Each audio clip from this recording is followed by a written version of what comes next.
राज्यस्तरीय प्रद्युम्न बल जन्म कमिटी पक्षर भुवनेश्वर मंचेश्वर स्थित प्रगतिवादी कार्यालय परिसर में दैनिक खबर कागज प्रगतिवादी प्रतिष्ठाता तथा वरिष्ठ सांबादिक प्रद्युम्न बलंकर 93तम जयंती पालित होइछि। कार्यक्रम में आज आसंताकाली 2 दिन धरी चलिबो। कार्यक्रम प्रथम दिन में सारस्वत सभा कविता पाठोत्सव अनुष्ठित होइछि। राज्यर बहु साहित्यिक कवि और लेखक कार्यक्रम में सामिल हुए कविता पाठ सह साहित्य को नहीं चर्चा करिसेंति।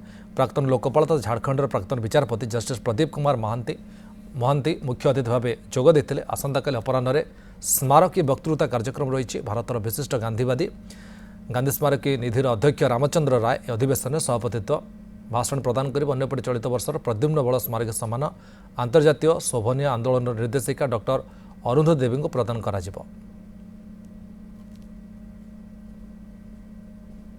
समाजर दुखी कथा बुझा से अनेक गुड़िया शिक्षानुष्ठान आरंभ कर दे जाइथिले।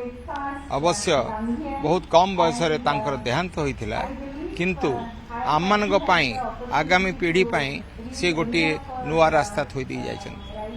आजिर दिन रे सेई कथाटा को मने पकई आमे जदि आगु को जाई परिबा तांको प्रति श्रद्धांजलि हेबो। आम जुगरे ए समय तांकर जो आदर्श तार आवश्यकता रही एवं आशा करुचे एवं जे अच्छा सांबादिक मैंने से निष्ठा एवं दृढ़ता कार्यकारी करेंगे